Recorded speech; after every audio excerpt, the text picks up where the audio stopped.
मेरे channel twin Toons में आपका स्वागत है। आज मैं आप सबको एक पंचतंत्र की कहानी सुनाने जा रही हूँ। कहानी का नाम है राक्षस और चोर।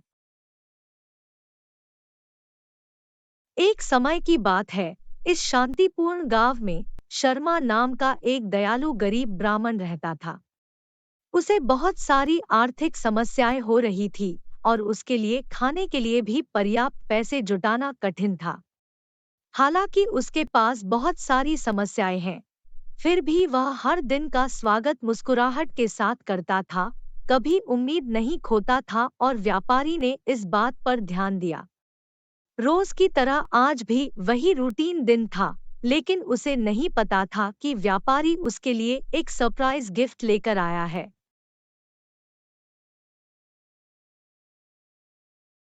नमस्ते शर्मा। आप कैसे हैं? मैं आपकी प्रबल भावना और उत्साह को देख रहा हूं। आज मैं आपके हृदय में आपकी दयालुता के लिए आपको एक उपहार देना चाहता हूं।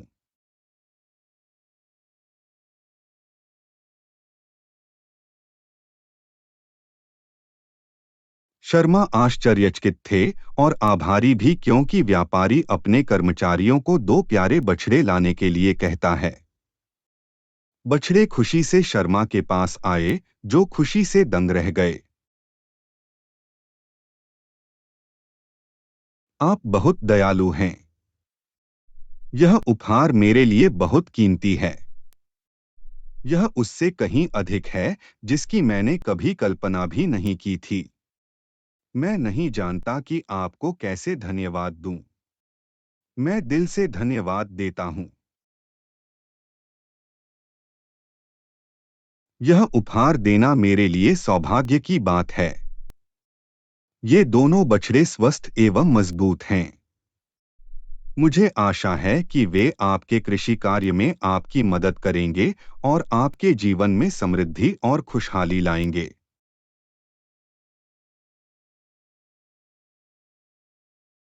उस दिन से शर्मा के जीवन में एक उल्लेखनीय मोड़ आया।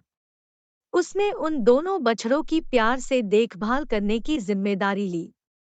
अपने नए बछड़ों के साथ शर्मा के जीवन में एक नया बदलाव देखकर गांव भी खुश था। शर्मा ने बछड़ों को ऐसे पाला जैसे वे उनके अपने बच्चे हों। बैल के बछड़े, जो कभी छोटे और नाजुक थे, बड़े होकर मजबूत बैल बन गए थे। वे कृषि कार्य में शर्मा की सहायता करने में सक्षम थे। तब शर्मा ने सोचा कि बैल की मदद से वह आसानी से शारीरिक श्रम कर सकते हैं और अपनी जमीन के छोटे से टुकड़े से अधिक पैसा कमा सकते हैं। उन्होंने बैलों को कृषि कार्य के लिए प्रशिक्षित किया और उन्हें खेतों की जुताई करना सिखाना शुरू किया। एक दिन एक चोर की नजर शर्मा के बैलों पर थी। चोर बैलों को चुराने की योजना बनाता है और उसे खुशी होती है कि अगर वह उन बैलों को बेच देगा तो उसे बाजार में अच्छी रकम मिलेगी। वह मन ही मन सोचता है, आज रात वे मेरे हो जाएंगे। गांव से कुछ ही दूरी पर एक राक्षस रहता है। वह बहुत विशाल है। वह बहुत खतरनाक है। वह सभी जानवरों को मारकर खा जाता है। वह उन्हें चुराने और मारकर खाने की भी योजना बना रहा है। उस रात चोर और राक्षस दोनों बैलों को चुराने के लिए शर्मा के घर आते हैं। उन बैलों को बाजार में अच्छी कीमत मिलेगी। मुझे बिना किसी को पता चले उन्हें चुराने की एक बहुत अच्छी योजना सोचनी चाहिए। नहीं, तुम उन्हें चोरी नहीं करोगे। मैं तुम्हें उन्हें चुराने की अनुमति नहीं दूंगा। वे बैल अब मेरा भोजन हैं। मैं तुम्हें उन्हें मुझसे दूर नहीं ले जाने दे सकता। रसदार बैल, आज रात को मेरी भूख मिट जाएगी। तुम मुझे दावत करने से नहीं रोक सकते। तुम एक भयानक राक्षस हो। मैं ऐसी बकवास पर विश्वास नहीं करता। वे मेरे हैं। मैं आज उन्हें चुरा लूंगा और बाजार में अच्छे दाम पर बेचकर पैसा कमाऊंगा। ये बैल तुम्हारा भी नहीं है। वे बेचने और भाग्य कमाने के लिए मेरे हैं। मैं तुम्हें बैल नहीं रखने दूंगा। मेरे हमले के लिए तैयार रहो।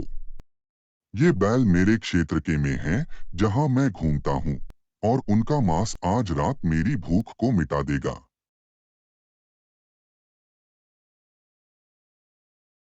राक्षस बहुत खतरनाक है और अपना रंग भी बदल सकता है। चोर और राक्षस में तीखी बहस हो गई।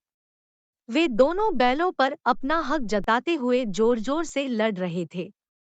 उनके शोरशराबे से सोए हुए शर्मा की नींद खुल गई। शर्मा मन ही मन सोचता है, मुझे कुछ सुनाई दे रहा है। इस वक्त मेरे घर के बाहर क्या हो रहा है? मुझे देखने दो। जैसे ही शर्मा घटनास्थल के पास पहुंचे, उन्हें एहसास हुआ कि स्थिति में कुछ अस्वाभाविक है। उसके अंतर्ज्ञान ने उसे बताया कि जिन प्राणियों को वह देख रहा था वे कोई साधारण चोर नहीं थे। शर्मा चोर और राक्षस को अधिक बारीकी से देखता है। यह लड़ाई बंद करो। तुम कौन हो और मेरे घर के पास क्यों लड़ रहे हो? हम सिर्फ दोस्ताना बहस कर रहे थे, इससे ज्यादा कुछ नहीं। हम दोस्त हैं। हम बस एक दूसरे से बात कर रहे हैं। हाँ, बस हम एक दूसरे से बात कर रहे हैं। चिंता की कोई बात नहीं है। आधी रात में एक दोस्ताना बहस। तुम राक्षस हो, तुम उसके मित्र नहीं लगते। मैं आश्वस्त नहीं हूं। मुझे सच बताओ या परिणाम भुगतो। मैं सभी मंत्र जानता हूं। ठीक है, ठीक है। मैं तुम्हारे बैलों को चुराकर बाजार में बेचना चाहता था। मैं उन्हें मारकर खा जाना चाहता था, लेकिन तुम्हारे मंत्रों ने मुझे डरा दिया। इसी के बारे में मैंने सोचा था। आप में से किसी को भी इन निर्दोष प्राणियों पर दावा करने का कोई अधिकार नहीं है। वे मेरे साथी हैं और उन्होंने मेरे परिवार को गरीबी से बाहर निकलने में मदद की है। मैं तुम दोनों में से किसी को भी उन्हें नुकसान नहीं पहुंचाने दूंगा। खैर, इससे पहले कि मैं आगे की कार्रवाई करूं, बेहतर होगा कि आप दोनों तुरंत चले जाएं। चोर और राक्षस हार मानकर शीघ्रता से शर्मा के घर से पीछे हट गए। बुद्धिमान शर्मा ने अपने पवित्र मंत्रों से चालाक चोर और भयानक राक्षस दोनों को परास्त कर दिया था। उस दिन के बाद से एक बहादुर और शक्तिशाली व्यक्ति के रूप में उनकी प्रतिष्ठा दूर दूर तक फैल गई और किसी ने भी उन्हें दोबारा परेशान करने की हिम्मत नहीं की। बहादुर शर्मा अपने बैलों के साथ शांति से रहते रहे और उनकी नई प्रसिद्धि ने आने वाली पीढ़ियों के लिए उनके परिवार में समृद्धि ला दी। यहाँ सबक यह है कि सच्ची ताकत शारीरिक शक्ति में नहीं बल्कि मन और आत्मा की शक्ति में निहित है।